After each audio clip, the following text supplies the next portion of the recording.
Itulah.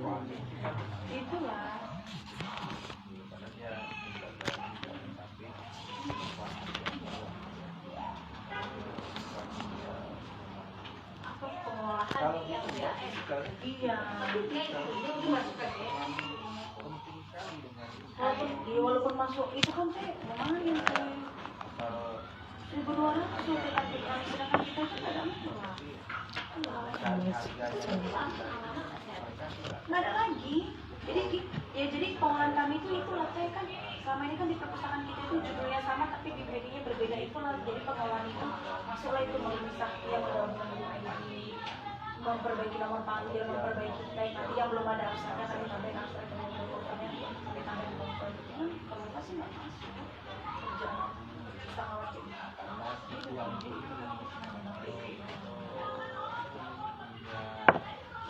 nah makanya kalau bilang boleh nggak sih.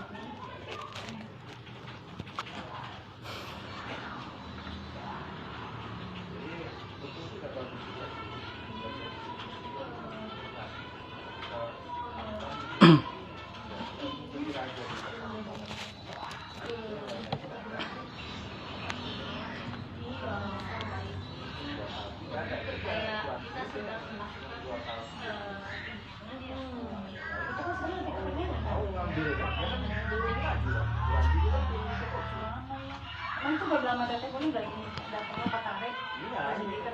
Apa namanya? Divisi pengolahan apa?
Assalamualaikum warahmatullahi wabarakatuh.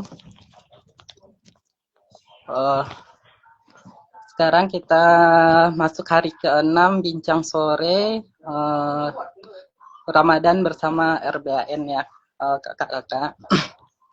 Jadi sebelum kita mulai gitu, kita tunggu dulu pemateri kita, yaitu Kak Julia Putri Junita Mina Hasanah, yaitu Ketua TBAN Padang.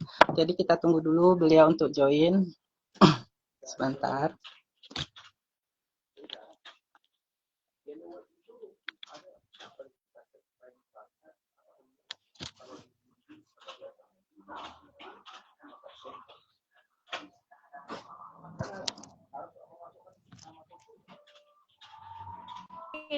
Kak Will. Selamat pagi, Kak Put. Pagi. Kedengaran suaranya, Bang? Alhamdulillah, suara Amri juga jelas kan, Kakak? Jelas. Baik, kita mulai aja ya, Kak ya. Amri langsung pembukaan, boleh ya? Boleh. Langsung aja, Bang. Assalamualaikum warahmatullahi wabarakatuh. Waalaikumsalam warahmatullahi wabarakatuh. Alhamdulillahirabbil alamin, wassalatu wassalamu ala asrafil anbiya'i wal mursalin wa ala alihi washabihi wasallam ajmain. Puji syukur kita panjatkan kehadiran Allah Subhanahu wa taala atas berkat limpahan rahmat, nikmat serta karunia-Nya kita bisa bertemu untuk bincang sore Ramadan untuk hari yang ke-6 bersama RBAN ini ya Kak ya. Dan sahabat-sahabat RBAN lainnya yang menyimak IG Live kita pada pagi hari ini. Itu pagi ini akan tentang Kak dari Amri juga kelupaan nih sebentar. Kita akan bahas tentang pembentukan Pemberdayaan. Ya, pemberdayaan dan pendidikan untuk masyarakat luas ya. Jadi ini nanti kita akan bahas-bahas, kita kupas lagi ini tentang ini gitu. Tapi sebelumnya Amri sudah sedikit searching tentang kakak gitu kan. Jadi kakak ini adalah satu S2-nya itu dari UNP juga ya Kak. Yap, betul sekali. Ternyata kita sama-sama alumni UNP, jadi beda aja gitu. Baik, jadi kakak ini satu alma mater gitu ya Bang ya. Satu alma mater gitu.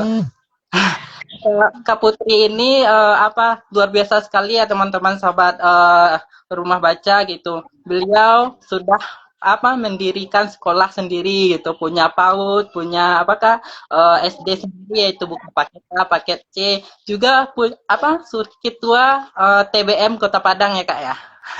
Oke. Sekarang untuk pembahasan lebih lanjut, jadi kita kasih waktu dan layarnya buat Kak Putri dulu gitu. Silakan Kak. Oke, baik. Terima kasih. Assalamualaikum warahmatullahi wabarakatuh. Waalaikumsalam warahmatullahi wabarakatuh. Senang sekali pada siang ini atau pagi menjelang siang ini kami diundang untuk menjadi salah satu narasumber oleh Erban karena ini menjadi yang pertama juga bagi kami Bang Amri ya untuk live dengan IG ini karena sebelumnya mungkin kami pernah juga di podcastnya Balai Bahasa, terus juga pernah ke TVRI juga, namun kalau untuk IG ini perdana ini Bang, makanya tadi tanya caranya gimana gitu. Jadi baru perdana mulai, jadi harap dimaklumi dan kemungkinan ini nanti juga akan riwah, akan ada suara-suara lainnya karena kebetulan hari ini kami melaksanakan kegiatan posyandu Bang. Nah, jadi kami memang di lokasi kami ini tidak hanya sekedar TBM saja, namun kami banyak dan berbagai kegiatan lainnya. Nah, itulah yang kami sebut dengan pemberdayaan dan pendidikan gitu. Sedikit background, nama saya sendiri Putri Jelita Minaharafah, agak lumayan panjang ya Bang ya, ditambah lagi dengan gelar. Nah, ini ada anak-anak kami lewat nih nanti nih. Ditambah dengan gelar, alhamdulillah memang betul kami sudah menyelesaikan studi S1 dan S2 kami di UNP dengan Fakultas Pendidikan. Fokusnya kepada pendidikan non formal karena memang kami bergeraknya itu di pendidikan non formal gitu.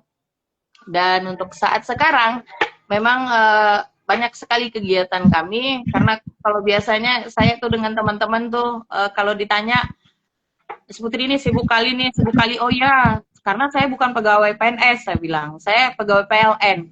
Nah kalau teman-teman mau tanya apalagi itu PLN, Pamadek Labuan Nagari gitu. Jadi di setiap event, di setiap momen itu saya ada gitu. Baik itu di Rakorbang, di kelurahan, acara kecamatan, acara dari dinas-dinas. Nah, dinas kami juga nggak satu jadinya Bang. Jadi tidak hanya dinas pendidikan, ya banyak dinas kami Bang. Ada dinas arsip perpustakaan, ada dinas pariwisata, ada disduk capil, ada juga dinas koperasi dan UMKM gitu. Jadi memang banyak sekali kegiatan kami gitu. Makanya kami bilang kadang kami ini bukan mungkin melebihi lagi dari pegawai PNS gitu. Jadi udah PLN kami ya Bang, Pamadek Labuan Nagari, di mana saja ada, kapan saja ada. Sesuai dengan ya jurusan kami tadi pendidikan non formal. Belajar itu tidak hanya sebatas di dalam ruangan saja tidak, namun alam takambang jadi guru itu memang luar biasa sekali maknanya. Tidak hanya sebatas melihat buku dengan melihat sebuah cerita atau mendengarkan sebuah ceramah. Nah itu tidak hanya sebatas itu untuk sebuah pembelajaran dan pendidikan. Nah lebih luasnya lagi dalam pendidikan juga ada yang namanya pemberdayaan gitu. Jadi sekilas itulah kegiatan-kegiatan kami saat sekarang. Dan juga baru-baru ini diamanahi juga menjadi Ketua Forum TBM Kota Padang, yang memang kita juga sama-sama bergerak di literasi ya Bang ya. Ya seperti yang saya bilang kemarin itu juga saya sempat mengikuti event Hari Guru Nasional, yang mana alhamdulillah itu juara 2 se-Sumatera Barat sebagai tutor pendidikan kesetaraan di kategori dedikatif. Jadi memang dedikasinya kita, awalnya dulu saya kerjanya itu di Koperasi Polresta, Bang. Jadi tidak pernah terbesit untuk terjun ke dunia pendidikan, apalagi mau terjun berbas seperti ini gitu, nggak pernah. Nggak ada cita-cita sama sekali mau jadi guru, mau jadi seorang kependidikan, nggak ada sama sekali. Nggak tahu kenapa memang terpanggil jiwa itu di tahun 2016. Dari 2016. Cuman di 2008 awal mula orang tua membuka sebuah lembaga pendidikan anak usia dini sama pendidikan pusat kegiatan belajar masyarakat. Nah, sejak itu memang pernah ngikut kegiatan-kegiatan orang tua gitu. Kalau biasanya disebut dengan ama gitu. Beliau disebut dengan ama. Nah, sejak itu kami pun jadi tertarik melihat, oh dunia pendidikan tuh gini ya, ini nih gini ya gitu. Jadi sejak itulah kita berkecimpung dan memang terjun bebas untuk dunia pendidikan ini gitu, Bang. Mungkin sekilas itu dulu perkenalan kita, Bang. Oh, siap Kak. Jadi udah lumayan lama berarti di literasi ini ya Kak ya. Udah hampir 10 Lumayan lama. 2016 gitu. Iya. Beberapa pertanyaan yang mungkin ya. Apa sih peranan, kan Kakak ini juga ketua TBM gitu ya. Apa sih peranan yang dapat dilakukan TBM dalam meningkatkan kualitas literasi warga? Jadi untuk pemberdayaan untuk masyarakat luas itu Kak. Gini Bang, kalau kami biasa bilangnya kalau lembaga PKBM kami ini pusat kegiatan belajar masyarakat. Di dalamnya itu banyak berbagai program. Ada yang namanya di situ pendidikan kesetaraannya, itu anak paket A, paket B, paket C. Terus ada yang namanya keterampilan atau life skill. Ada yang namanya TBM, Taman Bacaan Masyarakat. Ada lagi yang namanya Majelis Taklim. Ada lagi namanya BKR, Bina Keluarga Remaja. Ada namanya Bina Keluarga Balita. Nah, ada lagi Posyandu di dalamnya, ada juga PAUD di dalamnya. Jadi memang untuk pusat kegiatan belajar masyarakat ini memang gendut sekali programnya gitu, Bang. Namun itu dibawahi atau dikelola oleh masing-masing per bidangnya masing-masing gitu. Jadi kebetulan saya di sini untuk kepala PKBM-nya sendiri itu kepala besarnya itu ama-ama dari MAISPD gitu. Nah, saya di sini sebagai kepala PAUD dan juga kepala TBM, Taman Bacaan Masyarakat. Dan kami di sini berkolaborasi memikirkan, kalau dulu di sini wilayah kami itu Bang, Jalan Air Paku Sungai Sapi ini adalah wilayah banjir, langganan banjir.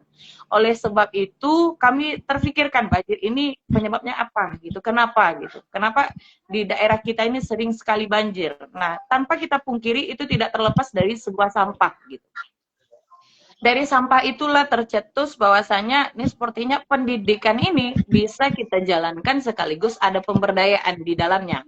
Jadi dari awal itu kita berikan dulu pendidikan kepada warga belajar kami. Kalau di PKBM itu namanya warga belajar, Bang, bukan peserta didik. Jadi kami berikanlah pendidikan berupa ilmu pengetahuan tentang apa itu sampah ataupun ilmu pengetahuan tentang materi mata pelajarannya masing-masing. Namun kita integrasikan dengan pengelolaan sampahnya seperti itu. Jadi setelah mereka kita berikan ilmu pengetahuan, mereka sudah kita berikan apa ya namanya ya? Pemilihan sampah itu sendiri, pengelolaan sampah itu mereka dapat memahami bahwasannya ini sampah yang ini kategorinya seperti ini plastik. Nah, yang ini kategorinya ini gitu. Yang ini juga kategorinya ini. Jadi setelah dipilah dan dipilih itu, mereka bisa memanfaatkan kembali mana yang bisa kita pakai ulang atau mana yang bisa kita daur ulang. Nah, dari situlah terbentuk yang adanya setelah pendidikan tadi pemberdayaannya. Bukan memperdaya ya Bang ya, beda lagi tuh bahasa. Jadi pemberdayaannya, kalau memperdaya beda lagi. marah nanti orang sama kita kan Bang. Nah, Iya. jadi dari situ setelah kita berikan ilmu-ilmu pengetahuan yang seperti itulah kita akhirnya memberdayakan masyarakat luas untuk mengelola lagi sampah, minimal sampah rumah tangganya sendiri. Contoh singkatnya saja, ibu rumah tangga itu pasti memakai produk-produk yang seperti kalau untuk mencuci itu Bang, pakai Mama Lemon, memakai Daya. Nah, mereka pakai itu. Terus apalagi anak-anaknya ketika sekolah itu sering minum ale-ale, sering minum teh gelas gitu. Nah, dari sampah-sampah plastik itu kami berikan edukasi bahwasanya ini kalau disimpan lagi, diolah lagi, ini bisa menjadi cuan, ini bisa menjadi uang gitu. Nah, cara pengelolaannya seperti apa? Kita sepakati lagi dengan warga belajar. Maunya kapan, maunya teknisnya bagaimana, dan caranya seperti apa. Nah, setiap harinya kami seperti itu gitu. Nah, di dalam pendidikan dan pemberdayaan tadi, masuklah literasinya di sana. Mau tidak mau, mereka juga harus ikut membaca. Jadi membacanya ini tidak serta merta ditaruh buku, aku baca lah, enggak kayak gitu Bang. Kalau kayak gitu anak zaman sekarang tidak akan mau, apalagi Gen Z ya. Jangankan Gen Z, kita yang milenial aja malas membaca buku itu Bang. Namun kalau ada sesuatu hal yang menjadi pokok utamanya, cara daya tariknya, nah mereka otomatis mau tak mau mereka akan minimal itu oke lah kalau teman-teman anak-anak ibu semua nggak mau membaca lewat buku, silakan browsing. Nah, dari membrowsing mereka bisa baca itu Bang, bisa edukasi bahwasanya ini sampah ini kayak gini, sampah ini seperti ini, yang ini bisa kita lola begini, begini. Nah, akhirnya lahirlah keterampilan-keterampilan yang mereka bisa dapatkan. Jadi sejalan najinnya Bang, literasinya juga masuk di situ. Jadi pemberdayaan juga jalan ya Kak. Oh jadi Ya. dari sekian lama bergerak dalam bidang ini, tantangannya yang terhadapi apa ya kira-kira? Gimana Bang? Ini sudah berjalan sekian tahun gitu. Jadi tantangan yang sering dihadapi selama ini apa aja gitu Kak? Kalau untuk tantangannya itu Bang, lebih kepada apa ya namanya ya, merubah mindset sih Bang. Lebih kepada merubah pola pikir, membentuk kesadaran dari masyarakat itu sendiri. Kadang kan mereka Bang, ketika mereka sudah memakai sebuah produk, nah itu serta-merta langsung dibuang. Nah, sementara ini adalah nilai jual gitu. Jadi untuk kita pun sebagai pegiat literasi, kalau untuk tantangan, kalau dari segi pemberdayaannya itu ya gitu, merubah pola pikir, membentuk kesadaran masyarakat itu sendiri, itu tantangan terbesarnya. Nah, kalau untuk dari segi literasinya adalah mereka akan apa sih membaca dari dulu, dari ketek sampai kadang membaca se. Nah, ada bahasa seperti itu kami temukan gitu Bang. Awak pandai bacanya, enggak usah itu dibaca-baca. Nah, sementara ketika kita tanya lagi, apa sih yang dibaca? Tahu nggak dengan ini? Nggak tahu mereka sama sekali. Nah, artinya yang dibacanya mereka nggak tahu ujung-ujung pangkalnya gitu. Dan ketika kita tanya kembali, mereka juga nggak paham apa yang kita maksudkan gitu. Jadi memang untuk merubah pola pikir sih Bang, tantangan terbesar kita saat ini. Dan kita berjuangnya, PR besarnya adalah bagaimana kita mengembalikan masyarakat itu bisa kembali cinta kepada buku daripada cinta kepada gadget. Karena rata-rata orang lebih doyan membaca via gadgetnya ketimbang membaca buku. Kalau di gadget, mereka juga akan kesulitan terhadap ini berita benar apa hoax. Mereka tidak mencek terlebih dahulu Bang, ini berita valid atau hanya sekedar halusinasi. Nah, jadi itulah yang menjadi tantangan-tantangan terbesar kita saat ini gitu Bang. Oh, sesuai kata-kata kakak itu kan orang anak muda, apalagi zaman sekarang ini lebih suka membaca lewat gadget gitu kan. Jadi apa strategi gitu Kak Ado apa tuh cara membangun minat baca dari masyarakat kita terutama anak-anak itu dan mulai beralih lagi dari gadget itu pindah lagi ke buku. Jadi ada nggak gitu kira-kira cara kita membangun minat bacanya itu seperti apa Kak gitu? Kalau kami ya Bang ya, sesuai dengan kami kemarin itu mencoba ikut Hari Guru Nasional itu ya Bang ya, karena kebetulan kita juga tutor kesetaraan. Kalau saya sendiri itu mengampu mata pelajaran PKN gitu. Jadi ketika saya dengan anak-anak atau peserta didik itu kemarin itu warga belajar itu bagaimana sih cara kita untuk agar anak-anak ini memang back to buku, tidak hanya via gadget saja gitu.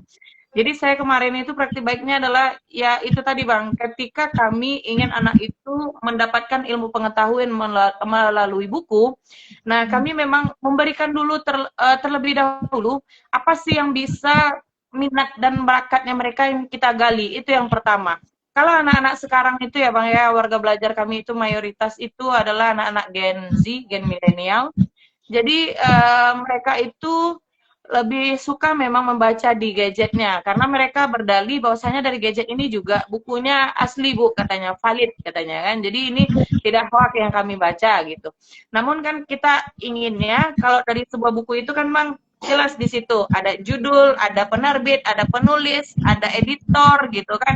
Kita ingin anak-anak ini tahu dengan bagaimana sih membuat sebuah buku gitu. Jadi anak-anak ini juga tahu tidak hanya membaca yang hanya bacaan saja gitu, tidak ada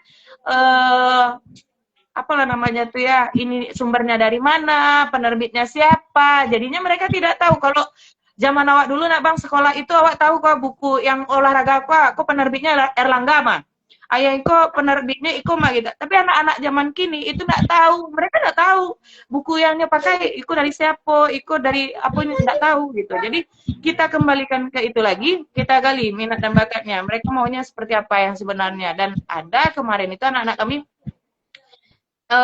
doyannya itu membuat konten, Bang. Kontennya berupa film-film pendek kayak film pembelajaran kita di Ranah Minang ini kayak film Malin Kundang, terus ada film tentang Siti Nurbayan. Nah, saya coba ngikutin dunianya mereka, bukan mereka yang ngikutin saya yang ngikutin dunia mereka.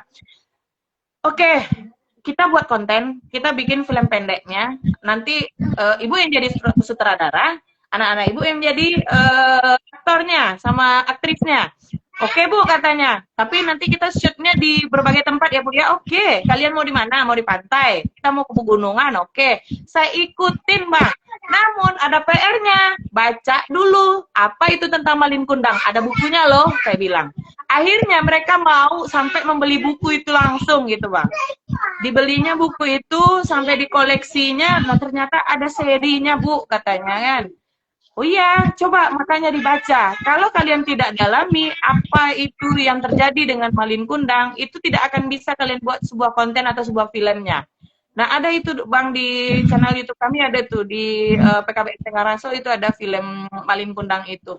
Nah, dari situ kita bisa membangun bahwasanya anak-anak ini mereka butuhnya tidak hanya gadget. Jadi gadget memang dibutuhkan untuk saat sekarang, kita tidak menafikan itu gitu. Namun dari segi lainnya mereka juga membutuhkan buku. Nah, dari situ saya bilang tidak hanya buku Malin Kundangnya saja yang harus kalian baca. Namun coba kalian baca lagi buku yang lainnya yang ada filosofi sejarahnya tentang Ranah Minang. Kenapa ini terjadi di Malin Kundang ini bisa terjadi? Artinya ada pembelajaran dari Ranah Minang kita. Nah, silakan cari-cari buku-buku tentang Ranah Minang. Dulu ada tuh namanya buku budaya alam Minangkabau, BAM. Kalau sekarang kan nggak ada lagi pelajaran itu, Bang. Kalau di sekolah nggak ada lagi, Bang. Kalau kita kan ada dulu tuh pembelajaran itu. Nah, sekarang nggak ada lagi. Yang ada sekarang Minangkabauan. Cuman juga saya pikirnya lebih konkret yang kita zaman dulu gitu. Itu ada detail semua. Nah, saya suruh cari. Anak-anak saya suruh cari. Mereka dapat buku-buku itu. Dan akhirnya mereka bilang, oh iya ternyata gini ya, Bu ya. Terus mereka sampai ketemu yang namanya, kita banyak suku, ternyata Bu di Ranah Minang memang kita tuh sebagai anak itu mengikut suku ibu, tidak mengikut ke suku ayah. Nah, ada silsilahnya gimana, gini-gini. Akhirnya mereka bisa menjelaskan Bang, bahwasanya dari satu cerita Malin Kundang bisa merembes kemana-mana. Jadi membuka rasa penasaran mereka, jadi pengen cari tahu sendiri. Mereka penasaran, ya. Pancing dulu Bang. Pancing baru mereka mau sendiri ya Kak ya. Iya, betul. Kalau boleh tahu sekarang ini kira-kira jangkauan apa ini masyarakat baca Kakak itu di daerah Padang? belanja atau Kalau jangkauan masyarakat, ya, kalau jangkauan masyarakat kami sendiri, Bang, kami ada lengkap usia, Bang, dari 0 sampai camat. Calon mati. Ada sama kami, Bang. Karena kita kan ada PAUD-nya tadi tuh. Kita ada anak usia dini. Anak usia dini itu dari 0 sampai 6 atau 7 tahun. Nah, terus kita kalau masuk kita ke posyandu, ranah posyandu itu udah semua usia itu. Ada lansianya, posyandu kan juga ada untuk lansia sekarang itu gitu, Bang. Terus kalau untuk TBM-nya sendiri itu semua kalangan masyarakat, baik yang umum, mahasiswa maupun yang anak-anak sekolah ataupun masyarakat luas gitu. Karena memang dari wilayah saya sendiri kalau di sini lebih kepada pertanian gitu, sawah. Nah, mereka lebih membutuhkan buku-buku tentang bagaimana sih bertanam itu, berkebun itu gitu. Nah, kami juga alhamdulillahnya dapat ini kerjasama dengan Dinas Arsip Perpustakaan Kota Padang. Kami dapat bantuan rolling buku setiap bulannya gitu. Jadi apapun buku yang kami butuhkan setiap bulannya itu dari Dinas Arsip Perpustakaan itu memenuhi gitu. Jadi kita memang tempat untuk mewadahi masyarakat, apa yang masyarakat butuhkan, insya Allah itu kita penuhi gitu. Dan kita tidak terlepas dari kolaborasi tentunya gitu, Pak. dengan komunitas, dengan pemerintah ataupun relawan itu sangat penting saya untuk dunia. Betul sekali, Bang. Terus untuk mengukur keberhasilan program pemberdayaan berbasis literasi ini gimana gitu, Kak? Kalau mengukurnya sih, kalau kami lebih kepada, kalau untuk ukur sih agak rumit juga sih ya, Bang. Karena kita tentu harus ada tolak ukurnya juga gitu. Kalau untuk sejauh mana keberhasilan kita terhadap literasi, kalau saya di sini, alhamdulillah di masyarakat di 2015 lalu itu kami memang banyak sekali yang buta aksara di sini, Bang. Kenapa saya bilang banyak? Karena ketika wali murid itu mengantarkan atau mendaftarkan anak usia 5 tahun untuk datang ke PAUD kami sekolah, ketika kami suruh mengisi formulir, ternyata beliau tidak bisa calistung. Nah, di situ beliau minta tolong untuk isikan aja lah, Put, nggak pandai ya mak doh gitu, isikan aja lah, katanya, nggak pandai ibu doh katanya kan. Nah, jadi dari situ kami identifikasi lagi, Bang, gitu, sebanyak apa sih masyarakat kami di sini yang tidak bisa calistung gitu kan. Nah, waktu itu terjadilah beberapa orang yang nampak sama kami yang memang sekian orang yang tidak bisa calistung. Nah, akhirnya kami sampaikan pada mereka, mau nggak Bu, mau nggak Mak untuk kita ini cobakan untuk apa? Untuk calistung, untuk belajar membaca. Membaca aja dulu, tidak kepada berhitungnya langsung. Bisa katanya mau, cuman baalai, ada yang bertanam, ada yang bertani. Nah, kadang jawabannya seperti itu, Bang. Nah, kalau tidak ada income lainnya, Bang, otomatis mereka nggak mau. Nah, itu tadi, kami adakan lagi pemberdayaan, kami adakan lagi keterampilan untuk mereka. Contoh, akan ada nanti sosialisasi atau pemberian ilmu pengetahuan tentang berkebun yang bisa menghasilkan banyak panen dan bisa menghasilkan ini. Nah, kami ya ibarat kata yang ngiming-ngimingin jadinya, Bang, gitu. Namun memang itu kami laksanakan. Kami berikan mereka pelatihan, sosialisasi, kan akhirnya ada dampak tuh bagi mereka tuh. Nah, akhirnya mereka pun tertarik untuk mau membaca, karena kan mau tidak mau orang sosialisasi kan pakai infokus, mereka nggak bisa baca nih, cuma sekedar mendengarkan. Nah, sekedar mendengarkan artinya kalau mereka langsung paham, kalau enggak kan memang butuh baca lagi gitu, Bang. Nah, dari situ ada daya tarik yang mana akhirnya mereka mau untuk membaca. Namun membaca ini, Bang, kami bawa sebuah produk, kami ajak mereka membuat sebuah produk, itu tempat aqua gelas itu. Terus kami bilang, ini tempat aqua gelas. Kami kasih nih per hurufnya masing-masing. Kami suruh tulis sendiri, baca sendiri. Tempat gelas itu tulisannya kayak gini.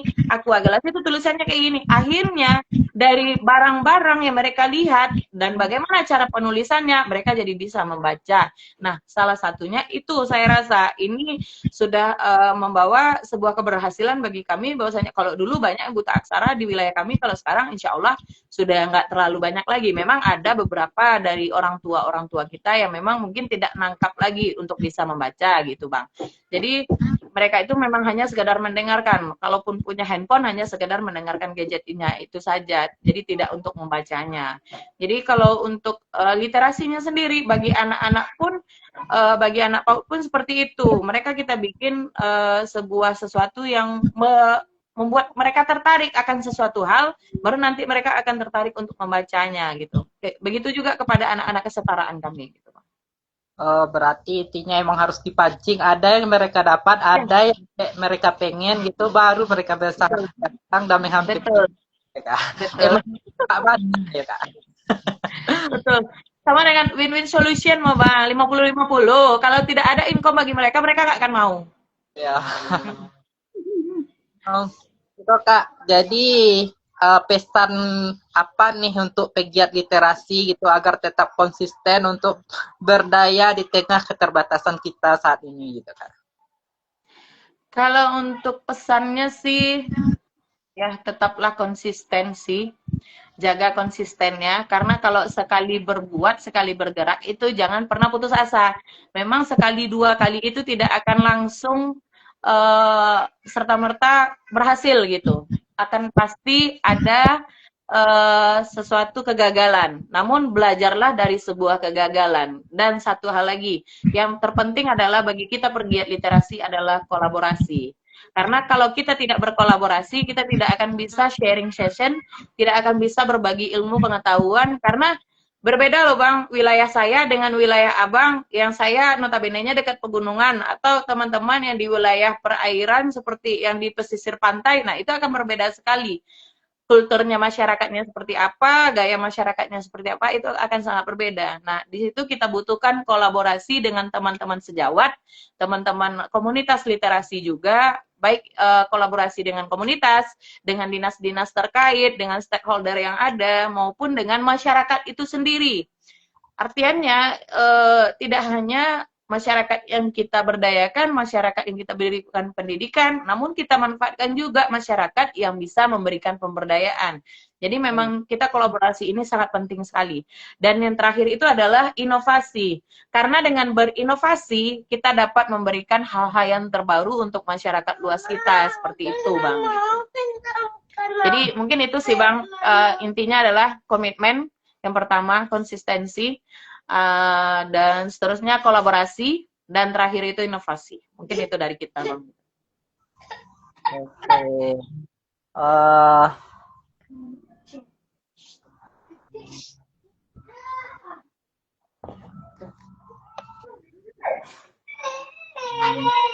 Ini mungkin ada beberapa pertanyaan lagi, ini boleh ya Kak ya? Boleh, boleh. Silakan, Bang. Tadi itu Bapak ada... nanti atur aja jamnya. Bilang sama Bunda nanti atur jamnya, bilang. Di TBM-nya Kakak itu ada apa program tentang kewirausahaan juga atau enggak Kak gitu? Oh iya. Ada Bang, kita ada kewirausahaannya juga. Makanya kita punya unit UMKM sekarang gitu. Perluasan dari usaha kita ada UMKM-nya. Terus kita juga ada KUBE Bang, kelompok usaha bersama.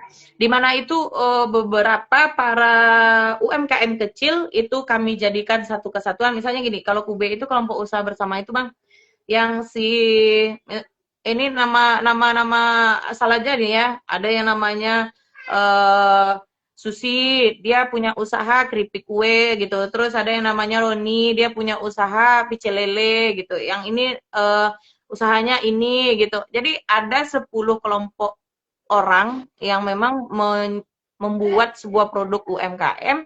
Nah, itu kita jadikan satu kesatuan yang mana nanti Bang kita bisa kerjasama. Nah, itu tadi kerjasama kita tidak lepas dari dinas-dinas terkait. Kenapa saya bilang gitu? Karena nanti ketika Dinas Koperasi dan UMKM itu melaksanakan entah itu bazar atau membutuhkan produk-produk dari UMKM, nah kita tinggal ngambilnya dari KUBE kita gitu Bang, dari kelompok usaha bersama kita. Jadi kita masyarakat yang sudah kita berikan pendidikan, yang sudah kita bina melalui pemberdayaan, itu kita buatkan lagi mereka itu bisa membuka peluang untuk usahanya sendiri, menghasilkan income sendiri. Nah, nanti kita carikan peluangnya untuk bagaimana cara mereka bisa memasarkan produknya itu gitu.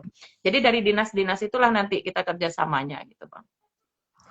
Berarti TBM-nya Kakak Putri itu udah bekerja sama dengan dinas, misalnya ke dinas perdagangan atau gimana Iya, gitu ya Kak, ya. sudah, Berarti Bang. kita di TBM itu kita bikin pelatihan untuk semua masyarakat bacanya gitu ya Kak ya. Bisa, iya, bisa, Bang. Nanti masyarakat kita yang mendapatkan manfaatnya gitu. Oh, jadi itulah tadi pentingnya kolaborasi tadi ya Kak ya. Kolaborasi. Ya. Jadi kalau begini Kak gitu, kalau bagaimana nih kita gitu kan ada nih yang sebagai orang tua, sebagai masyarakat, nah dalam mendukung kegiatan TBM ini gitu. Jadi gimana gitu mendukung kegiatan di TBM ini sebagai orang tua atau kita misalnya sebagai keluarga gitu kan belum untuk menyadarkan mereka untuk bisa ikut gitu bersama kita gitu Kak. Karena karena Keluarga saya judulnya ini. Atau keluarga keluarga orang? terutama keluarga kita dulu lah nanti kita baru kita ajak orang-orang di sekitar kita gitu kan. Iya, iya, iya, iya. Ya, kalau saya sih ya Bang ya, sejauh ini alhamdulillah suami dan anak-anak itu support support penuh. Kenapa? Karena memang saya berikan edukasi lagi gitu Bang. Saya bilangnya cuman gini, ketika kita bisa membuat orang lain tersenyum, itu adalah kebahagiaan terbesar yang bisa kita ciptakan untuk orang lain. Ada salah satu ya Bang, masyarakat kami itu yang nggak ngerti sama sekali bagaimana cara mengurus pembuatan kakak. Itu waktu Hmm. itu. Nah, jadi datanglah amai-amai waktu kemari gitu. Unde tolonglah dek kau ada nak pandai mau kakak doh. Nah, dengan bahasanya yang luar biasa gitu ya, Bang ya. Jadi, Pak aku nak pandai amak doh. Ada nggak jadi nak pandai membaca kece, ya kan? Nah, dari situ, Bang, datang ya itu tadi mungkin ada jiwa sosial yang tumbuh di dalam diri kita ya, Bang ya. Sehingganya kita bisa membantu orang itu menguruskan kakaknya. Ini jalurnya gini, ini gini. Tidak serta-merta awak urian tuh dapat kakaknya, tak kayak gitu Bang. Kita memberikan mereka edukasi, kita menolongnya itu memang langsung dengan cara kita memberikan mereka itu pemahaman gitu. Jadi dari dampak yang itu, keluarga saya sendiri, keluarga saya pribadi itu melihat bahwasanya, iya ya, ternyata orang ini ketika kita berikan sebuah manfaat terhadap orang itu membawa dampak kebaikan untuk kita sendiri gitu. Contohnya Bang, ketika kita mempermudah orang lain, akhirnya kita pun berurusan kemana saja juga akan lebih mudah. Nah itulah yang membuat suami saya pun jadinya support penuh terhadap apapun kegiatan saya. Walaupun saya harus keluar kota, walaupun saya jadi narasumber sempat ke Malaysia waktu itu, ke Penang, jadi sumber daur ulang, dan juga pernah ke Pulau Jawa juga waktu itu. Nah, alhamdulillah suami ngikut, anak-anak juga support gitu. Sampai anak-anak nanya, mama ini kerjaannya apa? Nah, itu tadi saya bilang, saya pegawai PLN, saya bilang. Saya nggak pegawai PNS, saya bilang. Apa tuh PLN, Ma? Ya, Pamadek Labuan Nagari. Nah, ketawa dong anak-anak saya. Kenapa kayak gitu, Ma? Gini, gini, gini. Akhirnya, banyak hal yang bisa saya ajarkan, baik itu terhadap keluarga sendiri, sama anak-anak saya sendiri, dan bahkan kepada masyarakat pun saya bilang seperti itu. Dan memang masyarakat melihat bagaimana background saya di sini gitu Bang. Bahkan ada yang bilang, Putri, nyalek aja lah tahun besok katanya. Sampai disuruh nyalek, karena memang saking kita dekat kepada masyarakat gitu Bang. Jadi memang harus, kita memberikan manfaat sih Bang, lebih tepatnya kepada orang lain. Akhirnya pun keluarga sendiri juga bisa ikut peserta melihat gitu. Oke, berarti kita harus bermanfaat bagi banyak orang lain, maka kita sendiri akan merasakan manfaatnya itu sendiri ya Kak ya. Terus gini Kak, kalau program unggulannya sendiri di TBM Kakak apa nih di Padang gitu?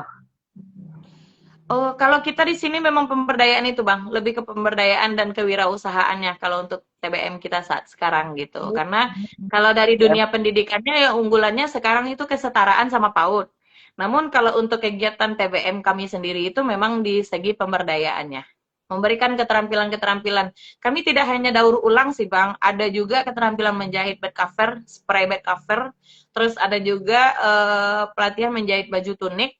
Terus ada juga itu membuat kuliner kue kering karena alhamdulillahnya di tahun 2025 kemarin kami dapat bantuan BI itu TBM kami berupa total dananya itu 100 juta, namun dia berupa barang langsung gitu Bang, alhamdulillah. Berupa barang langsung itu seperti oven yang sangat besar itu Bang, yang oven listrik untuk membuat kue kering. Nah, alhamdulillahnya Kube dari binaan TBM kita itu mendapatkan itu gitu Bang. Jadi dari situlah yang membuat kami semakin semangat lagi untuk bisa memberdayakan dan berdaya bersama masyarakat gitu. Oke, siap. Boleh satu pertanyaan terakhir ini Kak ya. Boleh Ya, pesan-pesannya buat apa, buat adik-adik kita generasi Gen Z ini nih, gimana gitu supaya mereka bisa datang ke TBM gitu kan untuk apa, untuk bisa lagi membaca tidak hanya melalui gadgetnya itu gitu. Silakan. eh kesan dan pesannya lebih kepada pesan sih ya, kepada adik-adik, teman-teman Gen Z, gen milenial atau gen apapun itu, cobalah kembali ke buku, karena memang dari buku itu kita banyak sekali jendela-jendela yang dapat kita buka secara luas dan luwes. Karena dari buku sejatinya itu yang pertama adalah itu yang validnya sebuah informasi yang dapat kita gali lagi, yang dapat kita pahami. Dan dari buku juga kita dapat melihat berbagai macam, berbagai bentuk wawasan agar kita bisa ya itu tadi bermanfaat lagi untuk orang banyak. Dan satu lagi pada adik-adik Gen Z, adik-adik milenial semuanya, teman-teman semuanya, pegiat-pegiat literasi, jangan terfokus kepada mencari sebuah pekerjaan itu sebagai pegawai negeri sipil. Jangan fokus pada yang di situ gitu.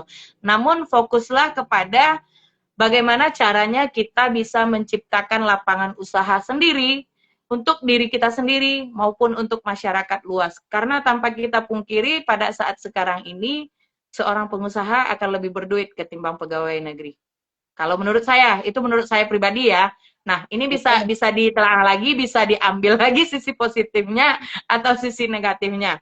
Namun seperti yang saya bilang, ketika kita membuka peluang usaha sendiri ketimbang kita bekerja dengan orang lain, ini akan lebih membuka jati diri kita, wawasan kita bahwasanya wah ternyata kita memang bisa ber berwawasan lebih jauh lagi daripada kita kerja duduk depan komputer hari-harinya, depan buku tulis, nah habis itu pulang, ketimbang kita membuka usaha sendiri, kita ketemu dengan orang banyak, kita ketemu dengan berbagai macam orang di dunia luar sana, dan kita dapat berbagai macam pembelajarannya, dan galilah dari sebuah buku apa yang patut kita patut kita petik dari pembelajaran yang kita ketemu dengan orang-orang banyak itu tadi, ketimbang kita dengan hanya duduk diam saja di sebuah kantor, atau mungkin kita tidak pegawai negeri, enggak lah di kantoran. Namun ketika kita menjadi pengusaha itu mungkin akan lebih luas lagi nantinya. Mungkin itu sih Bang. Betul sekali Kak. Karena kan kata orang Minang kan makin jauh jalan ditempuh makin banyak yang nampak gitu. Jadi pengalaman filosofi kita di Minang itu. Betul benar. Oke, mungkin untuk kesempatan pagi menjelang siang ini, mungkin kita kecukupkan sampai di sini bincang-bincang kita. Kita sambung lagi di next pertemuan ya Kak ya. Baik, terima kasih buat Putri, kemudian semua sahabat yang menyimak siaran kita pada hari ini. Mungkin kita tutup ya Kak ya. Terima kasih buat Kak Putri. Kita akhiri dengan taufik walhidayah. Assalamualaikum warahmatullahi wabarakatuh. Waalaikumsalam warahmatullahi wabarakatuh.